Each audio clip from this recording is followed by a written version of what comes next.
My name is Clara Whitfield, and I'm 29 years old. 3 years ago, my stepmother looked me dead in the eye, pointed at a wall full of photos where my face used to be, and said 7 words that ripped my entire childhood out from under me. "You were never really here, Clara." Every photo of me, birthday parties, school plays, holidays, had been replaced with pictures of her daughter, Megan. 22 years of my life, erased like I was a stain they'd finally scrubbed clean. My father stood right there. He didn't say a word. He just looked at the floor, the way he always did when she made me disappear. I spent that night in my car, parked outside a gas station, staring at the one photo I still had of my mother, the only proof I ever existed in that house. I had no idea that 6 months later, I'd find a locked album hidden in my dead grandmother's attic. I had no idea that what was inside would expose a secret my father and stepmother had been hiding for 22 years, a secret that would bring them to their knees and make them beg for the daughter they erased. Before I tell you what happened, please take a moment to like and subscribe, but only if this story resonates with you. And let me know in the comments, where are you watching from, and what time is it there? Let me take you back to the day I discovered the wall. I need to tell you about my family first, because none of this makes sense without context. My mother, Rebecca Whitfield, died when I was 6 years old. Breast cancer. I don't have many memories of her, but the ones I have are warm, the smell of lavender on her sweater, the way she'd sing to me while braiding my hair, her laugh that sounded like wind chimes on a summer porch. My father, Gerald, was a different man when she was alive. People tell me that. I have to take their word for it because the father I remember is the one who came after, the one who met Diane. Diane Prescott walked into our lives when I was 7, barely a year after my mother's death. She was tall, polished, the kind of woman who could command a room just by entering it.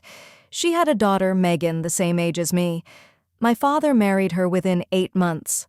I remember the day they told me. We were sitting at the kitchen table, the same table where my mother used to help me with coloring books. "Clara, you're going to have a new mommy and a sister. Isn't that exciting?" I looked at Diane. She smiled at me, but her eyes didn't. So even at 7, I could feel it, something cold behind the warmth she performed for my father. "What about my real mommy?" Diane's smile tightened. Gerald cleared his throat. "Your mom is in heaven, sweetheart. Diane is here now." Here now. As if my mother was a temp position and Diane was the permanent replacement. That was the beginning. Not the beginning of the abuse, not yet, but the beginning of the erasure. It started small. So small that a child wouldn't notice. Wouldn't even have the words for it. My mother's photo in the hallway was moved to my bedroom. "It might confuse Megan," Diane said. "She should feel like this is her home, too." A month later, the photo moved from my bedroom wall to my nightstand. A month after that, it ended up in a drawer. "It's still there, Clara. No, you can look at it whenever you want." But the message was clear. Your mother is being archived, filed away, made invisible. And if I wasn't careful, I'd be next. By the time I was 9, Megan was the sun and I was the shadow.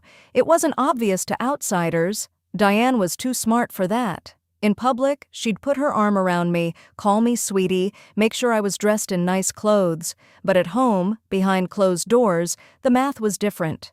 Megan got piano lessons. I got hand-me-downs from Megan's closet, even though we were the same size and could have easily gotten new clothes for both of us. Megan's artwork went on the fridge. Mine went in the recycling bin when she thought I wasn't looking, but I was always looking. Children who feel unsafe are always watching. Why can't I take dance class too? Because Megan has real talent. Clara, I don't want to waste money on hobbies you'll quit in a month. My father heard this. I know he did. He was sitting right there reading the newspaper. He didn't look up. He never looked up. That was his specialty, being present in body and absent in every way that mattered. Let me tell you about 2 moments that shaped everything. The first was my 10th birthday. I'd been excited for weeks. 10 felt like a milestone. Double digits. I'd asked for one thing, a small party with my 3 friends from school, and a chocolate cake with sprinkles. That's it. 3 friends. one cake. The morning of my birthday, I came downstairs to find Diane on the phone. I know, it's terrible timing. Megan's recital got moved to this afternoon. Can you believe it? She hung up and looked at me like I was an inconvenience. Clara, we have to cancel your party. Megan's piano recital is today. But it's my birthday. And it's Megan's recital. She's been practicing for months. You can have your party next weekend. I looked at my father. He was standing by the coffee machine, stirring his cup slowly. Dad? Listen to Diane, Clara. We'll celebrate next weekend. I promise. We never did. Not that weekend. Not any weekend. My 10th birthday just vanished. Like it never happened. Like I never happened. The second moment was my high school graduation. I graduated third in my class. Third out of 412 students.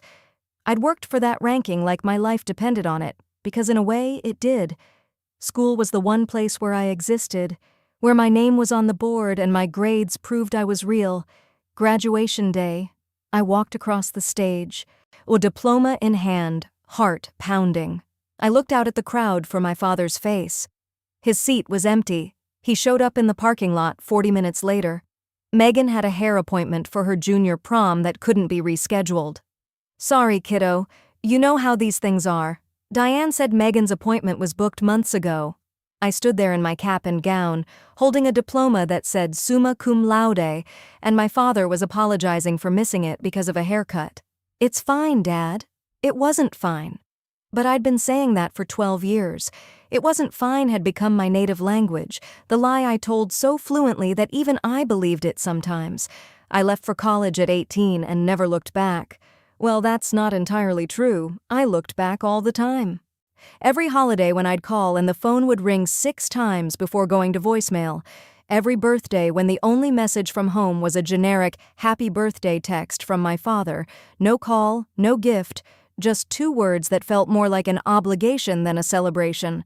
I built my own life, got a degree in interior design, found a job at a small firm in Portland, made friends who actually showed up, dated a man named Jesse who listened when I talked and never once made me feel like I was too much. But the pull of family is a strange thing. No matter how much they hurt you, there's a part of you that keeps hoping. That little girl inside me, the one who just wanted her father to look up from the newspaper, she never fully went away. So when my father called me 3 years ago and asked me to come home for Thanksgiving, I said yes. I shouldn't have. Every instinct told me not to, but he'd sounded different on the phone, softer, almost vulnerable. I'd really like to see you, Clara. It's been too long. It had been 3 years since my last visit, 3 years since Diane had made a comment about how I was always so negative, and I'd decided I was done. But my father asked, and despite everything, despite all the evidence stacked against hope, I went. The drive from Portland to their house in Connecticut took 5 hours. 5 hours of talking myself into this, then out of it, then into it again. Jesse had offered to come, but I told him I needed to do this alone. Call me if you need me, he said, kissing my forehead. Anytime, day or night. I'll be fine. There it was again, my native language. I arrived at the house just before sunset.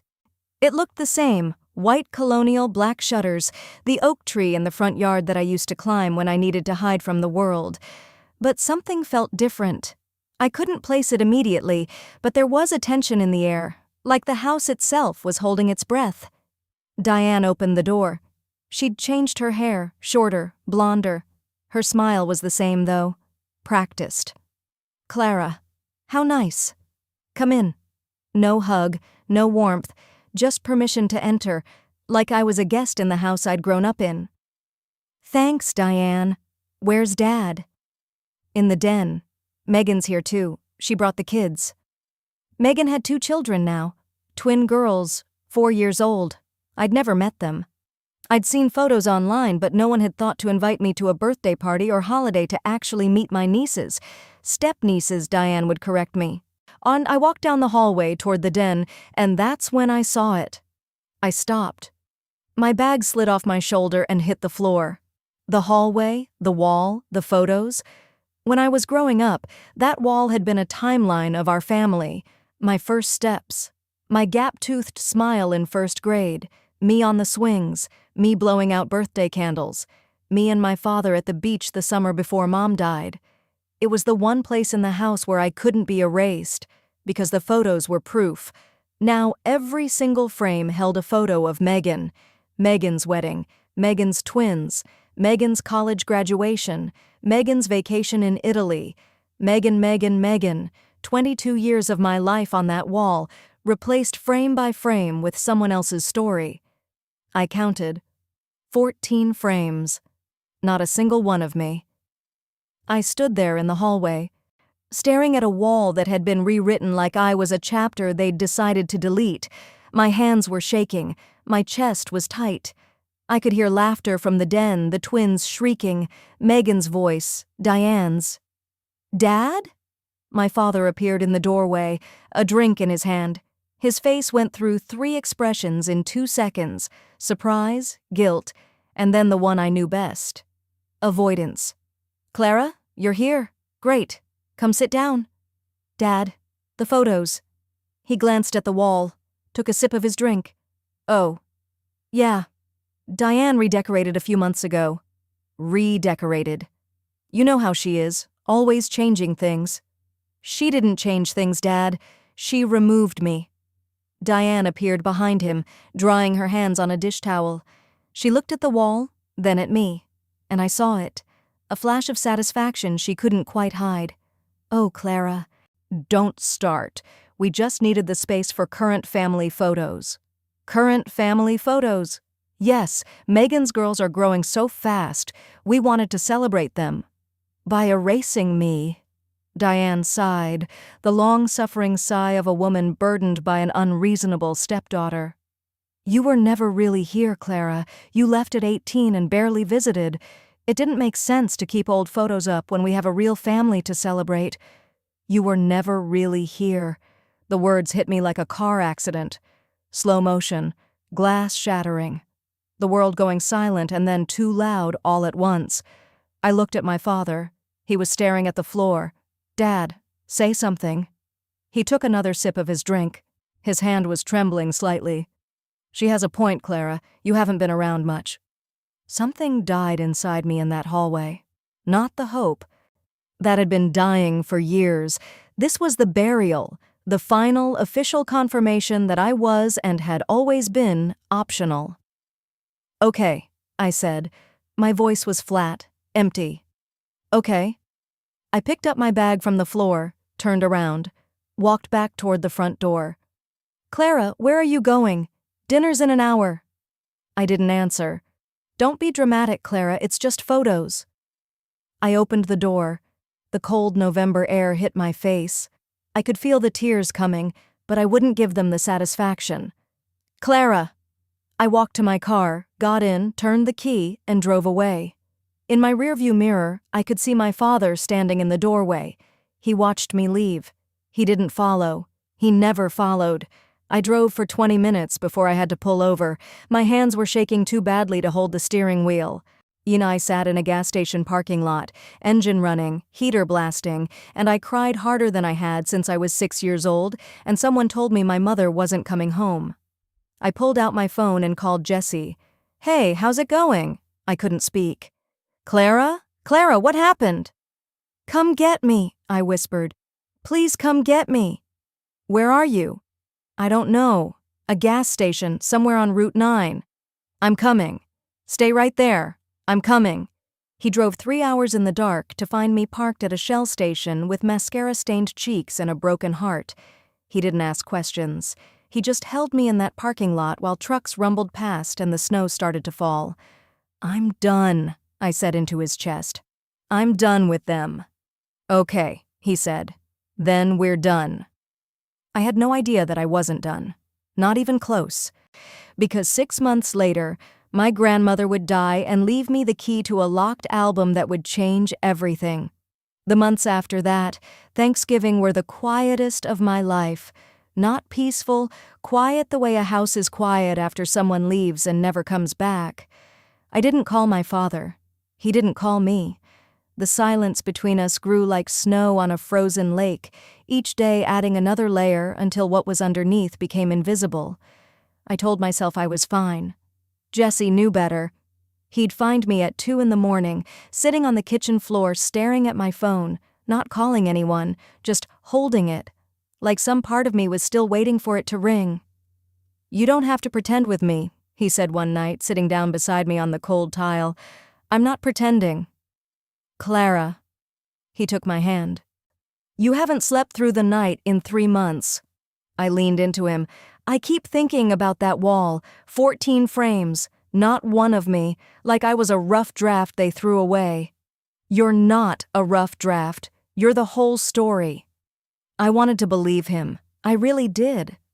But when your own father watches someone erase you and says nothing, it rewires something in your brain. You start to wonder if maybe they're right. Maybe you were never really there. Maybe you don't deserve a frame on anyone's wall.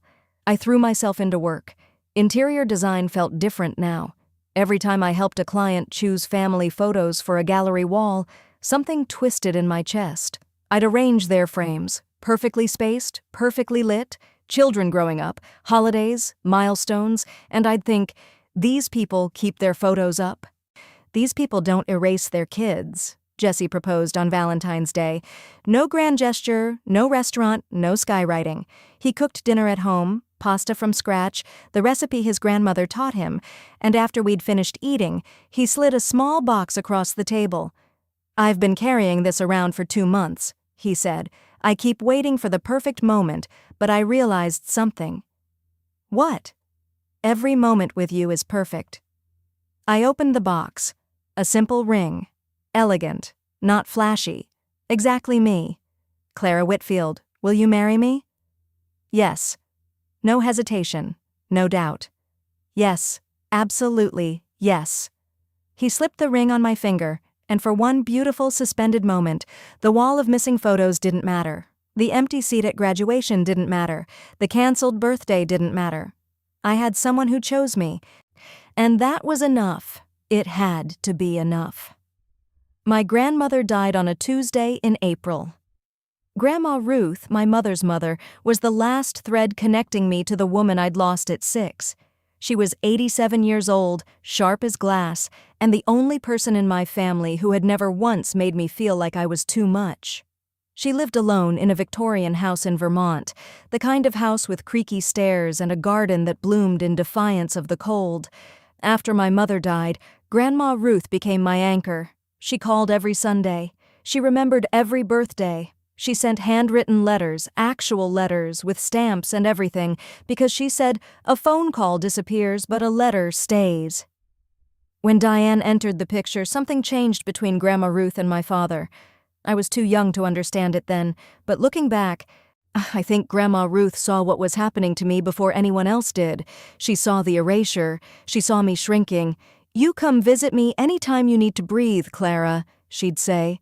"This house has plenty of room for a girl who needs space." I visited her every summer until college. Those weeks in Vermont were the only time I felt fully real. Grandma Ruth kept photos of me everywhere, on the fridge, on the mantel, in the hallway. She had a framed picture of my mother and me on the day I was born, right next to her reading chair. "Your mama loved you more than air," she'd tell me, running her fingers through my hair. "Don't you ever let anyone tell you different." The call came from the hospital. Massive stroke. She'd been found on the kitchen floor by her neighbor, Mrs. Patterson, who'd noticed the garden lights were still on at noon. I drove to Vermont in a blur. Jesse drove, actually. I couldn't see the road through my tears. She was already gone by the time we arrived. Peacefully, the nurse said, as if death can ever be peaceful for the people left behind. The funeral was small. Grandma Ruth didn't want a spectacle. A few neighbors, some friends from her gardening club, Mrs. Patterson, who cried more than anyone, and me. My father came. He stood in the back row, hands in his pockets, looking uncomfortable in a suit that didn't fit right. Diane didn't come, neither did Megan. I wasn't surprised. After the service, my father approached me. We hadn't spoken since Thanksgiving. "She was a good woman," he said. "She was the best woman I've ever known." He flinched. We both knew what I meant. Oh, and who I was comparing. Clara, Not here, Dad. Not today. He nodded, put his hands back in his pockets, retreated to his rental car without another word. I watched him drive away and felt nothing. Absolutely nothing. The girl who used to cry when her father let her down had run out of tears for him. Grandma Ruth left me everything. The house, the savings, the furniture, the garden, everything. The will was simple, handwritten, witnessed by Mrs. Patterson and a local notary. To my granddaughter, Clara Whitfield, I leave the contents of my life because she was the only one who ever cared enough to sit with me and listen. But there was one item listed separately, one line that made my heart stop. The locked album in the attic bedroom closet. The key is in the blue teacup on the top shelf of the china cabinet. Clara, this is for you. When you're ready. I read that line 4 times. Jesse looked at me. What locked album? I don't know. But something in my chest tightened. Grandma Ruth never did anything without reason. Every letter she wrote had purpose. Every story she told had a lesson. If she locked something away and left me the key, it was important. We spent the next few days sorting through her belongings. The house smelled like her, lavender and old books and the faint sweetness of the jam she used to make from her garden berries. Every room held a memory. The kitchen where she taught me to bake, the living room where we'd watch old movies on rainy afternoons, the porch where she'd read to me until the fireflies came out. I saved the attic for last. I don't know why I was afraid. Maybe because Grandma Ruth's note said, "When you're ready," which implied that whatever was inside might break something, or reveal something, or change something that couldn't be unchanged. On the 3rd evening, Jesse found me sitting at the bottom of the attic stairs. "You don't have to open it tonight," he said. "I know. Or ever, if you don't want to." "I know that too." He sat down beside me. "But you're going to." "Yeah." I took a breath. "I'm going to." I found the key exactly where she said it would be, a small brass key tucked inside the blue teacup in the china cabinet. It was old, slightly tarnished, the kind of key that belongs to a different era. I held it in my palm, feeling its weight. Such a small thing to carry so much significance. The attic was warm and dusty, lit by a single bare bulb. Boxes everywhere. Labeled in Grandma Ruth's careful handwriting. Christmas ornaments. Clara's school artwork. Rebecca's things. I stopped at that last one. Rebecca's things, my mother's name on a cardboard box in an attic, and I almost lost it right there. But I kept moving. The closet was in the corner, an old wooden door with a brass latch. Inside, behind a stack of quilts and a box of wool scarves, I found it. A leather album. Dark brown, cracked with age, held shut by a brass clasp with a keyhole, no title on the cover, no label, just the leather, the clasp, and the weight of whatever was inside. I carried it downstairs to the kitchen table. Jesse made tea. I sat there staring at the album for what felt like an hour, but was probably 5 minutes. "You want me to leave?" Jesse asked. "No, stay. Please stay." I put the key in the lock. It turned with a soft click, like the album had been waiting. "Hey, I want to pause here for a second. If you're watching this and you've ever discovered a family secret that changed everything you thought you knew, I see you. I want to know, have you ever found something hidden that exposed the truth about your family? Type your answer in the comments. And if this story is hitting close to home, please hit that like button so more people can find it. Now let me tell you what was inside that album. The first page was a letter. Grandma Ruth's handwriting, the same elegant script that had filled my birthday cards and Sunday letters for 23 years. "My dearest Clara, if you're reading this, I'm gone, and you found the key. I'm sorry I couldn't give this to you while I was alive. I tried, more than once, but I was afraid. Not of the truth, but of what it might cost you before you were strong enough to carry it. Everything in this album is real. The documents are originals. The photos are unedited. I've kept them locked away since you were 7 years old, since the day your father married that woman and I saw what was coming. You deserve to know who you really are, Clara. Not the girl they tried to erase, not the daughter they tried to replace. The girl your mother fought to protect, even from her hospital bed. I love you more than all the stars. Grandma Ruth. My hands were trembling. Jesse moved his chair closer but didn't touch me. He knew me well enough to know I needed space to absorb this. I turned the page. Photos. Dozens of them, but not just any photos. They were photos of me, the exact ones that had been on the wall in my father's house. My first steps, my gap-toothed smile in first grade, me on the swings, me blowing out birthday candles, me and my father at the beach. Every single photo that Diane had removed from that hallway wall. But these weren't copies, they were the originals, the actual prints, carefully preserved in archival sleeves. Grandma Ruth had somehow gotten them before they could be destroyed. How? I whispered. I turned more pages. Behind the photos were documents. And this is where my heart stopped. The first document was a letter from my mother, dated 3 weeks before she died. My mother's handwriting. I'd only seen it once before, on a grocery list Grandma Ruth had kept in a frame. Now here it was, filling an entire page. Mom, I know I'm running out of time. The doctors won't say it, but I can feel it. I need you to promise me something. Promise me you'll watch over Clara. Gerald is already pulling away, I can see it. He's grieving before I'm even gone, and I'm afraid that when I'm not here to protect her, she'll become invisible. There's a life insurance policy, $250,000. It's in Clara's name. Gerald doesn't know about it. I set it up through the firm, and the beneficiary is Clara, with you as trustee until she turns 25. The documents are with attorney David Chen in Burlington. Don't let them take this from her, Mom. Don't let them erase her. I love you. Take care of my baby, Rebecca. I couldn't breathe. I read the letter again, and a fourth time, because the words wouldn't arrange themselves into anything that made sense. My mother had left me $250,000, a life insurance policy, and specifically for me, hidden from my father, and Grandma Ruth had been the trustee. But I'd never seen a cent of it. I'd never even known it existed. I turned to the next page. It was a legal document, the original life insurance policy from Mass Life Insurance Group. Clara Whitfield, beneficiary. Rebecca Whitfield, policyholder. Ruth Ashford, trustee. And behind that, a second document. A letter from attorney David Chen, dated when I was 8 years old, 1 year after my father married Diane.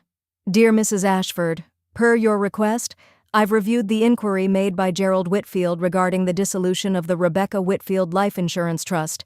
As I explained to Mr. Whitfield, the trust is irrevocable and cannot be accessed or redirected without the beneficiary reaching the age of 25 or the trustee's written consent. Mr. Whitfield was not pleased with this information. I want to note for the record that Mr. Whitfield was accompanied by his new wife, Diane Prescott Whitfield, who made several attempts to argue that the funds should be redirected for the family's benefit. I declined. The trust remains secure. Respectfully, David Chen, Esquire. My father knew. He knew about the money. He and Diane had tried to take it, tried to redirect my mother's final gift to me, and Grandma Ruth and Attorney Chen had stopped them. I sat at that kitchen table in my dead grandmother's house, holding proof that my father had tried to steal from me before I was old enough to tie my shoes, that the woman who replaced my photos had first tried to replace my inheritance, that the man who couldn't look up from his newspaper had been actively working behind the scenes to take what my dying mother left me. Jesse was reading over my shoulder. His face had gone pale. Clara. There's more, I said, turning the page. There's more. And there was. So much more. The next pages of the album were worse. I didn't think they could be, but Grandma Ruth had been collecting evidence for over 2 decades, and what she'd gathered painted a picture so damning that even I, the girl who'd lived through it, couldn't fully comprehend the scope of what had been done to me. Behind Attorney Chen's letter were bank statements, annual statements from Mass Life Insurance Group showing the trust balance growing year by year.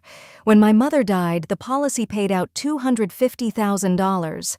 Grandma Ruth had invested it conservatively, bonds, index funds, Nothing flashy. By the time I turned 25, the trust was worth $412,000, sitting in an account with my name on it, and I had never known. But that wasn't what broke me. Behind the bank statements was a stack of letters, not from my mother, from my father. 7 letters, spanning from when I was 8 to when I was 17, each one addressed to Grandma Ruth, each one demanding access to the trust. I read them in order, watching my father's tone evolve from polite to desperate to threatening. The first letter when I was 8. Ruth, I think we should discuss Rebecca's insurance policy. Diane and I believe it would be better used for the household, both girls' education, home improvements, family needs. It's only fair that the money benefits the whole family, not just one child. Not just one child, as if my dead mother's last wish was an inconvenience to his new family's budget. The second letter when I was 10. Ruth, I'm asking again, respectfully. Diane has found an excellent private school for Megan, and the tuition is significant. It doesn't seem right that Clara sits on a fortune while her sister goes without. Her sister. Megan was never my sister, and the idea that I was sitting on a fortune while Diane's daughter went without made me want to scream. I was the one wearing Megan's hand-me-downs. I was the one whose birthday got canceled. I was the one going without. The fifth letter when I was 14. This is my final request before I involve legal counsel. That money should belong to the family. Clara doesn't need a trust fund. She needs to learn the value of hard work. Diane agrees. Diane agrees. Of course she did. Diane had been engineering my erasure since day one, and my mother's money was the one thing she couldn't get her hands on. The seventh and final letter, when I was 17. Ruth, you've made your position clear. I won't ask again, but I want you to know that your stubbornness has caused real damage to this family. Diane resents Clara because of this money, and I can't blame her. You've created a divide that didn't need to exist. I put the letter down and stared at the ceiling. My father had just admitted it. Right there, in his own handwriting. Diane resents Clara because of this money. He knew. He knew Diane treated me differently, and instead of protecting me, he blamed Grandma Ruth. He blamed a dead woman's life insurance policy. He blamed everyone except the 2 people who deserved it, himself and his wife. Clara. Jesse's voice was barely a whisper. Are you okay? No, I said. I'm not okay. I'm furious. There was one more thing in the album. The last page. A handwritten note from Grandma Ruth, dated just 3 months before she died. Clara, my darling, by now you've read everything. You know about the trust, the letters, the attempts to take what your mother left you. I need you to know one more thing. When you turned 25, I transferred the full trust into a personal account in your name at Vermont Federal Credit Union. Account number and access details are with Attorney Chen. I didn't tell you because I wanted you to build your life on your own terms first, without anyone else's money shaping your choices. I wanted you to know you could stand on your own before you learned you had a safety net. The money is yours. It was always yours. Your mother made sure of that. But this album isn't about money, Clara. It's about proof. Proof that you existed. Proof that you mattered. Proof that your mother loved you enough to protect you from beyond the grave. And proof that your father chose someone else's comfort over his own daughter's well-being. Again and again and again. Do with this what you will. But whatever you do, don't you dare shrink. All my love, forever, Grandma Ruth. I closed the album. The kitchen was silent except for the ticking of Grandma Ruth's old wall clock. Jesse sat across from me, his eyes red, his jaw tight. He'd read every page over my shoulder. $412,000, he said quietly. It's not about the money. I know, but it's also about the money. They tried to steal from you, Clara. Your own father tried to take your dead mother's insurance money to pay for Megan's private school. While I wore Megan's old clothes, my voice was flat. While I got told I wasn't worth piano lessons. While my birthday got canceled so Megan could have the spotlight. Jesse stood up, walked to the window, walked back. He was angry, angrier than I'd ever seen him. Jesse was the calm one, the steady one. Seeing him pace like this scared me almost as much as the album. "What do you want to do?" he asked. "I don't know." "Do you want to confront him?" "I don't know." "Do you want to call a lawyer?" I looked at the album on the table. My mother's letter. My grandmother's note. 22 years of evidence carefully preserved by a woman who loved me enough to build a case she hoped I'd never need. "I want them to feel what I felt," I said slowly. "I want them to stand in a room and watch everything they thought was theirs disappear. I want them to look at a wall and see themselves erased." Jesse sat down across from me. "Then we need a plan." We didn't rush. That was Jesse's influence. Left to my own devices, I might have driven straight to Connecticut that night, album in hand, and thrown it at my father's feet. But Jesse understood something I was too angry to see, that revenge is a dish best served not cold, but precise. The first thing I did was contact attorney David Chen. He was still practicing, still in Burlington, and he remembered my grandmother immediately. "Ruth Ashford was one of the sharpest women I ever met," he said, shaking my hand in his office.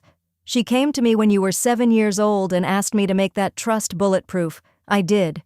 Your father and his wife tried to break it 4 times. 4 separate legal challenges. They all failed." 4 times? The letters were just the beginning. They hired their own attorney twice, filed a petition with the probate court, even tried to argue that your mother wasn't of sound mind when she created the policy. He shook his head. "Your grandmother fought every single attempt, spent her own money on legal fees to protect yours." I sat in David Chen's leather chair and felt the full weight of what Grandma Ruth had done. She hadn't just saved my photos. She hadn't just preserved my mother's letter. She had spent 22 years and God knows how much of her own savings fighting a legal war I never knew existed, all to protect a trust I didn't know I had, for a granddaughter her own son-in-law was trying to erase. "The account is yours," Chen confirmed. "It's been in your name since your 25th birthday. Ruth set it up so you'd receive a letter on your 30th birthday with all the details, in case she wasn't around to tell you herself. She didn't make it to my 30th. No, but she made it into that album." He slid a folder across the desk. "Here's everything: account access, trust documents, the complete legal history of your father's attempts to dissolve the fund. Ruth asked me to keep copies of everything." I took the folder. "Mr. Chen, can I ask you something?" "Of course." "Did my grandmother ever say why she didn't tell me sooner?" He was quiet for a moment. "She said she wanted you to become yourself without the money defining you. She said, if Clara knows about the trust too young, she'll think that's why they treated her differently. She'll think it was about money, and it was never just about money, it was about who they are." I drove home from Burlington with the folder on the passenger seat and Grandma Ruth's words echoing in my head. It was never just about money. It was about who they are. She was right. The money was a symptom. The disease was something deeper, a family that had decided I was expendable, that my mother's memory was inconvenient, that erasing me was easier than loving me. Over the next 3 months, Jesse and I built a plan. Not a plan for revenge. I kept telling myself that. A plan for truth, a plan for closure, a plan for the moment when the people who erased me would have to look at the evidence and face what they'd done. Step 1. I accessed the trust account, $412,000, just as Grandma Ruth had said. I didn't touch it. Not yet. That money was my mother's love, converted into numbers, and I wasn't going to spend a cent until I'd honored what it represented. Step 2. I made copies of everything in the album: the photos, the letters, the legal documents, my mother's letter, Grandma Ruth's notes. 3 complete copies. 1 for me, 1 for Attorney Chen, and 1 for the moment that was coming. Step 3. Jesse and I started looking for a house. We found one in Portland. A craftsman bungalow with a garden and a porch, and enough room for the family we'd started talking about building. I bought it with money from my own savings, not the trust. I wanted that house to be mine on my own terms. Step 4. I started therapy. A woman named Dr. Reeves, who specialized in family estrangement and complex grief.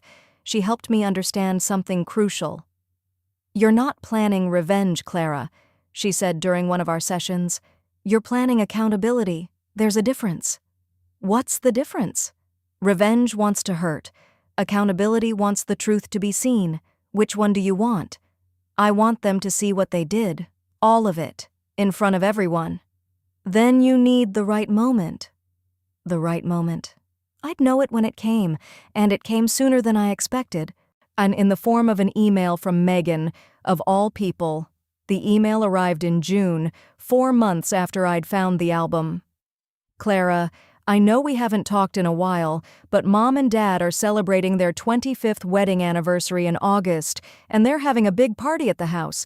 The whole family will be there, aunts, uncles, cousins, everyone. I think you should come. Dad's been asking about you, and I think it would mean a lot to him if you were there. Let's put the past behind us and be a family again. Megan." I read it 3 times. Then I showed it to Jesse. "25th wedding anniversary," he said. "That's 25 years since he married the woman who erased you. And she wants me to come celebrate that." "Are you going to?" I looked at the album sitting on our bookshelf. The leather cover, the brass clasp, so the key I now wore on a chain around my neck. "Oh, I'm going," I said. "And I'm bringing a gift they'll never forget." Jesse looked at me for a long moment. Then he smiled. "I'll iron my best suit." We spent 2 months preparing. Not obsessively. I still went to work, still cooked dinner with Jesse, still watered Grandma Ruth's garden at the house in Vermont that was now mine. But in the quiet hours, the plan took shape. Jesse had the idea that made it all come together. "You said you want them to feel what you felt," he said one evening. "You stood in that hallway and saw yourself erased, every photo gone, every memory replaced." "Yes." "Then don't just tell them what they did. Show them. Let the room see it the way you saw it." He was right. Words could be denied. Words could be twisted, reframed, gaslit into something unrecognizable. But photos, documents, a dead woman's handwriting, those couldn't be argued with. I created a presentation. Not on a laptop, too cold, too corporate. I had 14 photos professionally reprinted, the originals from the album, my first steps, my first grade smile, the swings, the birthday candles, the beach with my father. 14 frames, the exact number that had been on that wall. I had each one mounted in a simple black frame, identical in size. I also made a packet. 30 copies, one for every guest at the anniversary party. Each packet contained photocopies of my father's letters to Grandma Ruth, my mother's letter, Attorney Chen's correspondence about the trust attempts, and Grandma Ruth's final note, every page, every word, every piece of evidence. And Jesse watched me assemble the packets at our kitchen table. "You sure about this?" he asked. Not doubting me, just making sure. "I've never been more sure of anything. It's going to change everything. There's no going back after this." I looked at him. There was no going back the moment Diane looked at me and said I was never really here. He nodded, kissed my forehead. "Then let's go make some history." August 17th, the anniversary party. We drove to Connecticut in Jesse's truck. The 14 framed photos were carefully wrapped in the back seat. The 30 packets were in a box in the trunk. My hands were steady. My heart was calm. I'd expected to be terrified, but instead I felt something I hadn't felt in years, certainty. We arrived at the house at 4 p.m. The party started at 5, and Megan had told me to come early to reconnect before the guests arrive. I had a different reason for arriving early. The house was decorated with white balloons and a banner that read, 25 years of love. I almost laughed. 25 years of love. 25 years of erasing one daughter to elevate another. 25 years of choosing silence over justice. Megan met us at the door. She looked surprised to see Jesse. "Oh, you brought someone." "This is my fiancé, Jesse. Jesse, this is Megan." "Fiancé?" Megan's eyebrows shot up. "You're engaged? Why didn't you tell us?" "You didn't ask." She blinked, then recovered with a tight smile. "Well, congratulations. Come in, come in. Dad's in the backyard setting up tables." I walked inside. The hallway wall was exactly as I'd last seen it, 14 frames, all Megan. Her wedding, her twins, her vacations, her life. Not a trace of me. Good. I wanted the guests to see it before they saw what I'd brought. Gerald was in the backyard stringing lights between the oak tree and the fence. He looked up when I came through the sliding door and froze. Clara. Hi, Dad. He set down the lights and walked toward me. For a moment I thought he might hug me. He didn't. He put his hands in his pockets, the universal Gerald Whitfield gesture for, I don't know what to do with my emotions. I'm glad you came. Really glad. Me too. I kept my voice neutral, warm enough to not raise suspicion. Where's Diane? Getting ready upstairs. You know how she is? He forced a laugh. I knew exactly how she was. Dad, I brought something for the party. A surprise. Is it okay if Jesse and I set it up in the living room? Gerald's face brightened. A surprise? Yeah, of course. Whatever you need. Great. We'll need about 20 minutes. He nodded, looking almost emotional. He probably thought I'd come bearing an olive branch. A peace offering. A sign that his erased daughter was ready to forgive and forget. He had no idea what was coming. Jesse and I worked quickly. In the living room there was a long console table against the wall where Diane kept flower arrangements and decorative candles. We cleared it. In its place, we set up the 14 framed photos in a row. My first steps. My first grade smile. The swings. The birthday candles. The beach. Every photo that had been removed from the hallway wall, now displayed in the center of the house. Next to the photos, I placed the album. Should open to the first page, Grandma Ruth's letter. On the coffee table, I stacked the 30 packets, one for each guest. Then I covered everything with a white tablecloth. Jesse draped it carefully, making sure nothing was visible. The reveal needs to be timed, Jesse said. When do you want to do it? During the toast. Megan said there'd be a toast at 7, Gerald and Diane at the head of the table, all the guests watching. That's when. We went back outside, smiled, helped carry chairs. I even helped Diane arrange the cheese board when she came downstairs. She looked at me with that practiced warmth.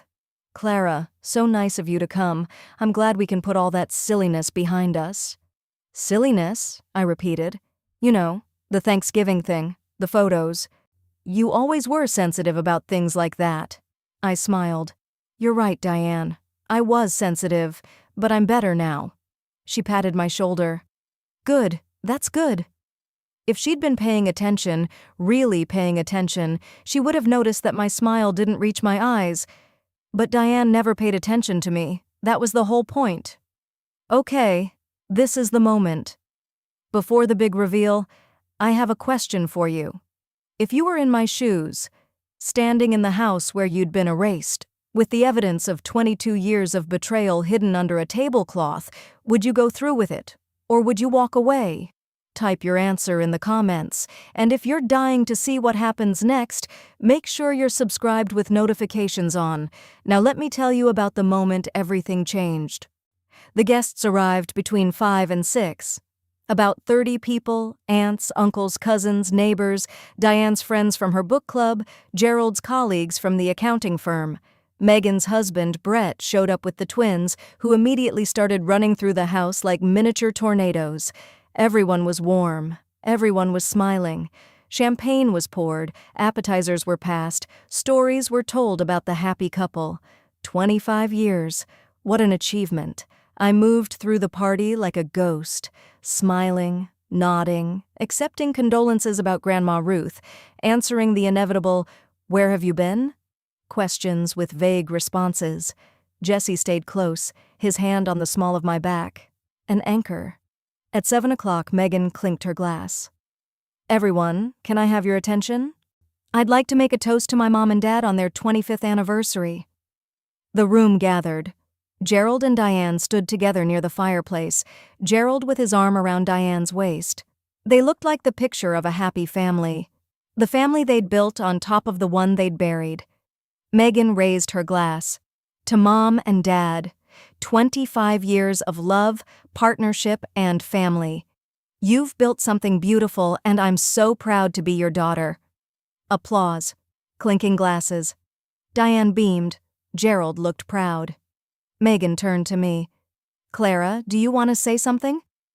This was my moment. The room was watching, every eye on me. Actually, yes. I set down my champagne glass. I brought something for the occasion, a gift of sorts. If everyone could follow me to the living room? There was a murmur of curiosity. The crowd shifted, migrating from the backyard through the sliding doors into the living room. Gerald looked confused. Diane looked annoyed. Megan looked suspicious. I walked to the console table. Jesse positioned himself near the door, not blocking it, just present, steady. 25 years, I said loud enough for the room. That's how long my father and Diane have been married, but it's also how long something else has been happening, something I only recently discovered. I pulled the tablecloth. The room went silent. 14 framed photos. A child growing up. First steps, first grade, birthdays, the beach. And at the center, the open album with Grandma Ruth's handwritten letter visible to anyone close enough to read it. "These are my photos," I said. "Photos that hung on the hallway wall of this house for years. Photos that were removed one by one and replaced with photos of Megan." Murmurs. Heads turning toward the hallway. People comparing what was on the console table to what was on the wall. 6 months ago, I came home for Thanksgiving. I walked down that hallway and discovered that every single photo of me had been replaced. 14 frames. Not one of me left. When I asked about it, Diane told me, and I quote, "You were never really here, Clara." Diane's face drained of color. I didn't mean it like, but that's not the gift. I picked up the stack of packets from the coffee table. "This is." I handed the first packet to the nearest guest, Diane's sister, Aunt Carol. Then I started moving through the room, placing a packet in every set of hands. Jesse helped, working the other side. "What is this?" Gerald's voice was strained. "Clara, what are you doing?" "I'm sharing family history, Dad. Isn't that what anniversaries are for?" People were opening the packets. I could hear the rustle of pages, and then the silence as they started reading. "Each packet contains copies of letters my father wrote to my grandmother over a span of 9 years, I announced. Letters demanding access to a life insurance trust that my dying mother set up for me, $250,000 that my mother, Rebecca Whitfield, left specifically for me, her only child, with my grandmother as trustee. The room was frozen. Gerald's face had gone from confused to terrified. My father and Diane tried to break that trust 4 times. They hired attorneys. They filed petitions. They argued that my mother, a woman dying of cancer, wasn't of sound mind when she created the policy. Gasps. Aunt Carol looked up from the packet, her mouth open. My grandmother spent her own money fighting every single attempt. For 22 years, she protected my inheritance from my own father. "Clara, stop," Gerald's voice cracked. "Please stop." "Why? Because the truth is embarrassing?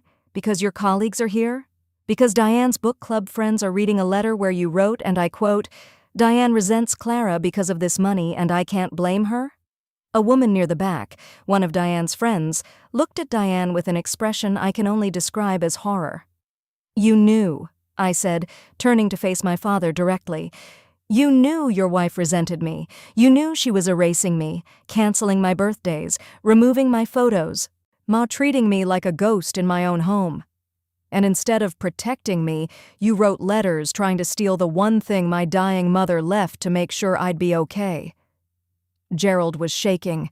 His drink trembled in his hand. "I was trying to provide for the family. I was your family." My voice rose for the first time. Not shouting, just the raw, unfiltered truth finally refusing to be quiet. "I was your daughter, your flesh and blood, the child your first wife, the woman you supposedly loved, begged you to protect. And you chose Diane. Every single time, you chose Diane."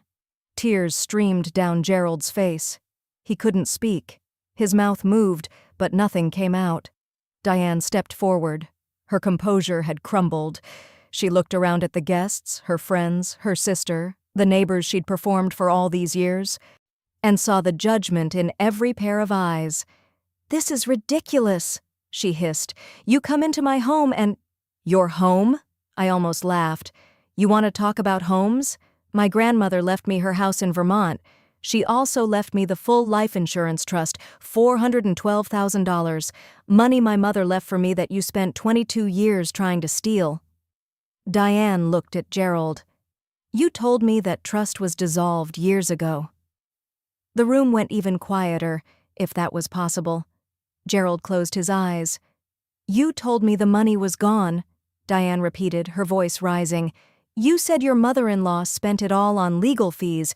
You said— I lied, Gerald whispered, and there it was. The mask didn't just slip, it shattered. 25 years of carefully constructed lies, crumbling in front of 30 witnesses because a dead woman had the foresight to lock an album in an attic closet. Diane stared at Gerald like she'd never seen him before.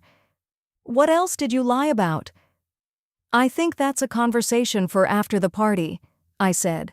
I gathered the album, closed it gently, and tucked it under my arm.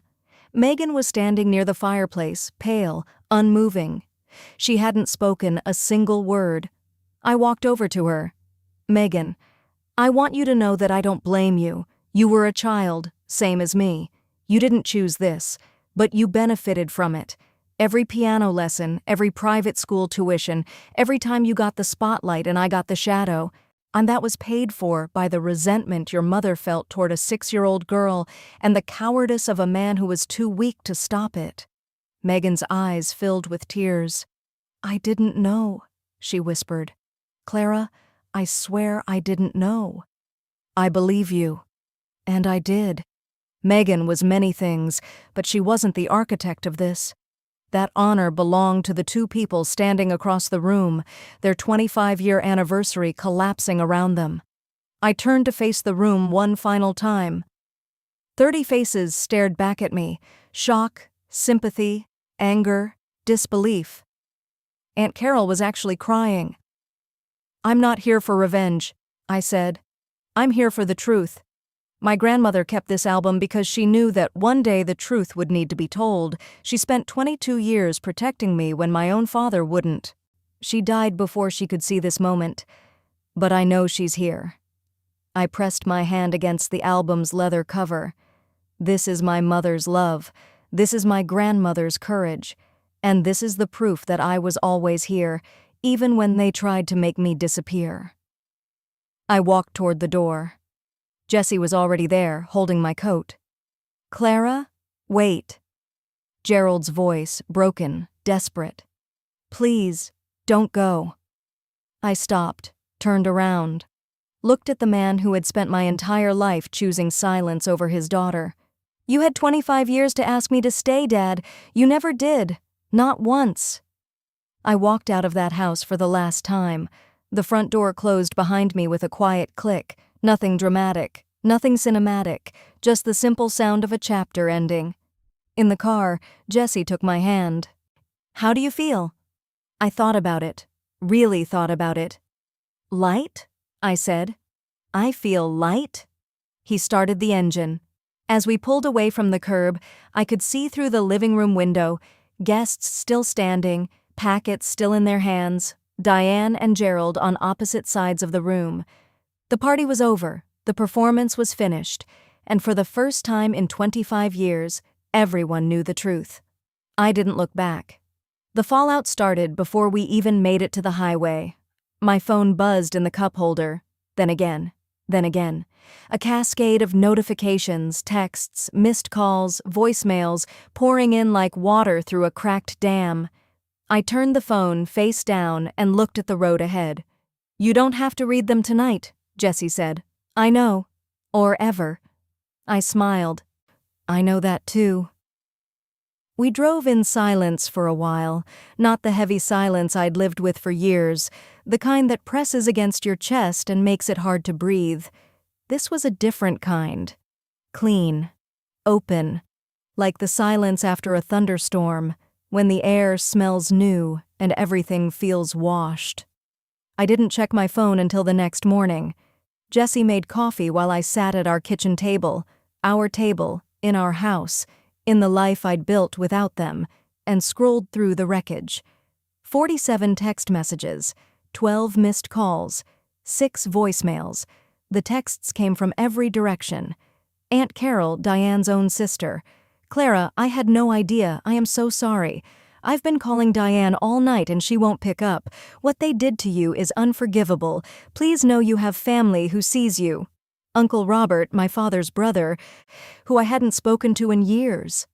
Just heard from someone at the party. I always knew something was wrong with how Gerald handled things after Rebecca died. Your grandmother was a saint. I'm sorry I didn't do more. Diane's book club friend, Margaret. I sat next to Diane every Thursday for 10 years and I never knew. I feel sick. You are incredibly brave. Cousins I barely remembered sent messages of support. Neighbors who'd been at the party reached out. Even Brett, Megan's husband, sent a text that simply said, "I'm sorry, Clara. Megan is devastated. She really didn't know." But it was the voicemails that told the real story. Voicemail 1, Diane, left at 9:47 p.m. the night of the party. Her voice was ice. "You ungrateful, selfish little girl, you come into my home on my anniversary, and you humiliate me in front of everyone I know? Your grandmother was a bitter old woman who poisoned you against me, and you fell for every word. Don't you ever contact this family again? You're dead to us. Dead to us." There it was, the final, official version of what had always been true. Voicemail 3, my father, left at 11:22 p.m. He was crying. "Clara, it's Dad. I know you're not going to answer. I know I don't deserve you to answer. I need you to know that I'm sorry. Not the kind of sorry that fixes things. I know nothing fixes this, but I'm sorry. For the letters, for the money, for standing there while she took your photos down and not saying a goddamn word, for every birthday I let her cancel, for every time I chose peace over my own daughter. Your mother would be ashamed of me. She should be. I'm ashamed of me." A pause. Breathing. Then, "You looked so much like her tonight, standing there with that album. Rebecca would have been so proud of you. I wasn't a good father, Clara, but you became an incredible woman anyway. That's not because of me. That's despite me." The voicemail ended. I sat there, coffee growing cold, tears falling onto the kitchen table.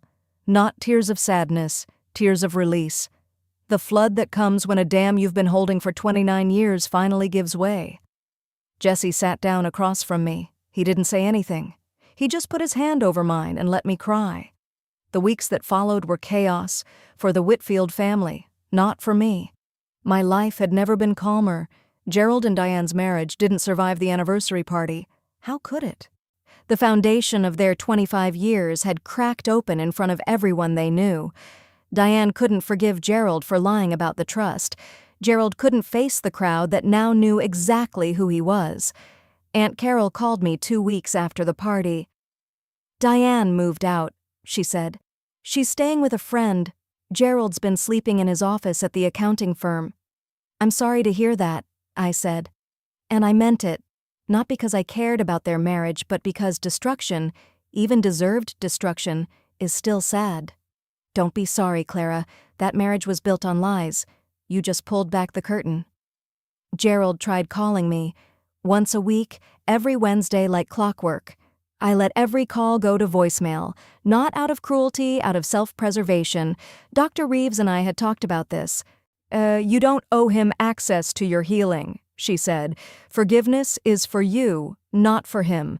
And forgiveness doesn't mean reopening the door." I didn't reopen the door. Not for Gerald, not for Diane, not for anyone who'd watched me disappear and done nothing. But there was one person I wasn't sure about. Megan's letter arrived 6 weeks after the anniversary party. Handwritten, on plain white paper, in an envelope with no return address. Just my name, Clara, in the careful, loopy handwriting I remembered from birthday cards that always felt more like obligation than affection. "Dear Clara, I've started this letter 11 times. I keep throwing it away because nothing I write feels like enough. I didn't know. I need you to believe that. I didn't know about the trust or the letters or what Mom did with your photos. I didn't know about your mother's insurance policy or Grandma Ruth fighting to protect it. I didn't know any of it, but here's what I did know, and this is the part that keeps me up at night. I knew you were treated differently. I knew Mom was harder on you. I knew your birthdays got canceled and mine didn't. I knew you wore my hand-me-downs while I got new clothes. I knew you sat in the back seat of every family moment while I sat in the front. And I never said anything. I told myself it wasn't my problem. I told myself you were just sensitive like Mom always said. I told myself the way things were was just the way things were, and I never stopped to ask why. I was wrong. I was selfish. And I was complicit, even if I wasn't the architect. I'm not asking for forgiveness. I don't think I've earned that. But I want you to know that I see you now. I see what was done to you. And I'm sorry, not the kind of sorry that expects anything in return, just the kind that needed to be said. If you ever want to talk, I'm here. If you don't, I understand. Your sister, if you'll still have me, Megan. I read the letter 3 times. Then I folded it, put it back in the envelope, and placed it in the album next to Grandma Ruth's note. I didn't call Megan. Not that week, not the next. But I didn't throw the letter away either. Some doors don't need to be opened or closed. Sometimes they just need to exist, and that's enough. Jesse and I got married in October, 6 months after the anniversary party. We held the ceremony in Grandma Ruth's garden in Vermont. The tulips were gone by then, replaced by the deep reds and burning oranges of a New England autumn. We kept it small, 30 people who actually loved us. Jesse's family, our friends from Portland, Mrs. Patterson from next door, attorney David Chen and his wife. No Whitfields, no Thatchers. No one who'd ever made me feel like I needed to earn my place at the table. Jesse's mother, a warm Filipino woman named Lena who'd accepted me into her family without a single condition, helped me get ready in Grandma Ruth's bedroom. "You look beautiful, anak," she said, adjusting my veil. Anak. It meant child in Tagalog. She'd been calling me that since the day Jesse brought me home for dinner. "Thank you, Mom." The word came out naturally, the way it had with Eleanor in the competitor's story. But this was my story, my mom, my choice. Lena's eyes glistened. But she didn't cry. She was tougher than that. "Your grandmother would be so proud," she said. "I know." On the vanity sat 2 framed photos. One of my mother, Rebecca, holding me on the day I was born. One of Grandma Ruth, standing in this very garden, smiling at the camera, with her hands covered in soil. They were both here. I could feel it. The ceremony was perfect. Jesse waiting at the end of a stone path lined with candles. David Chen, who'd agreed to do a reading, reciting a passage about the families we build. Mrs. Patterson crying in the front row. Jesse's father, a quiet carpenter named Miguel, walking me down the aisle because I asked him to, and he said yes before I finished the sentence. When Jesse slipped the ring on my finger, I looked at the garden around me. My grandmother's garden, in my grandmother's house, and surrounded by people who chose me, and I felt something I'd spent my entire life searching for. Home, not a place, not an address, not a house with 14 frames on a wall. Home is the people who show up, the ones who choose you, not because they have to, but because they want to. The ones who see you, really see you, and decide that what they see is enough. That was 2 years ago. Jesse and I live in Grandma Ruth's house now. We renovated it, kept the bones, updated the rest. The creaky stairs still creak. The garden still blooms in defiance of the Vermont cold. And on the wall in our hallway, there are 23 frames. My first steps, my first grade smile, the swings, the birthday candles, the beach with my father, my college graduation, the one he missed, Jesse's proposal, our wedding, the ultrasound photo from 6 months ago, and in the center of them all, the largest frame, my mother, Rebecca, holding me on the day I was born, smiling like the whole world had just become worth living in. Every photo that was taken from me is back on a wall. Not their wall, mine. In a house filled with love instead of performance. In a family built on choice instead of obligation. I'm pregnant. A girl. We're naming her Ruth. Last week, Lena came to help us set up the nursery. She brought a hand-knitted blanket in lavender, Grandma Ruth's favorite color. "Every baby needs something soft to land on," Lena said. I hung a small photo in the nursery, Grandma Ruth in her garden, Hands in the soil, sunshine on her face. My daughter will grow up knowing the woman who saved her mother. So the woman who locked an album in an attic and trusted that love was stronger than the people who tried to erase it. My father still calls. Every Wednesday. I still don't answer. But 3 months ago, he sent a letter. Not demanding, not angry, not making excuses, just a few lines in handwriting that had gotten shakier with age. Clara, I don't expect you to read this. I don't expect anything. I just need you to know that I've started therapy. I'm trying to understand why I became the man I became. It doesn't excuse anything. Nothing will. But I'm trying. Diane and I finalized the divorce last month.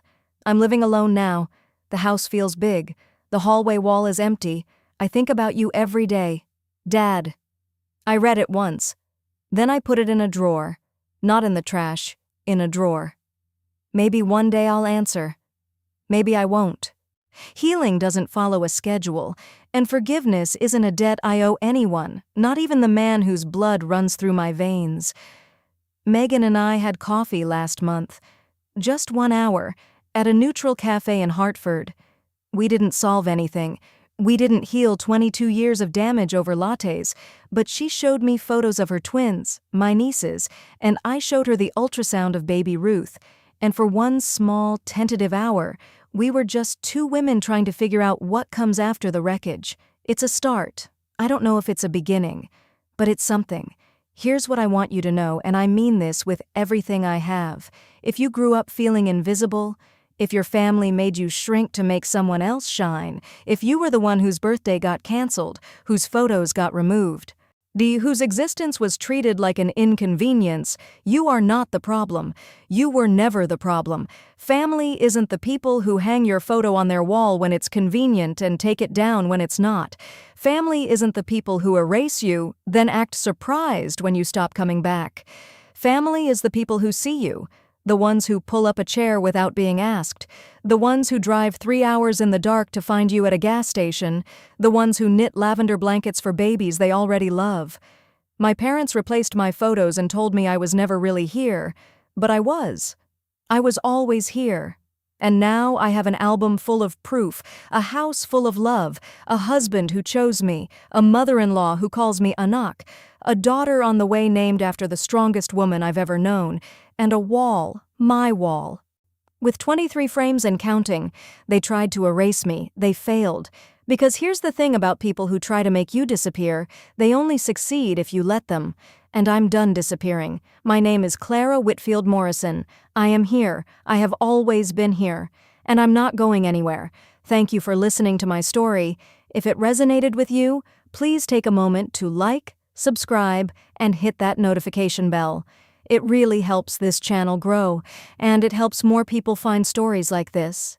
Have you ever been erased by your own family? Have you ever found proof that changed everything you thought you knew? Share your experience in the comments. I read every single one. And if you want more stories like this, check the description. I've linked some of my favorites there. Until next time. This is Karma Empire Stories. Remember, you deserve to take up space. Don't let anyone tell you otherwise.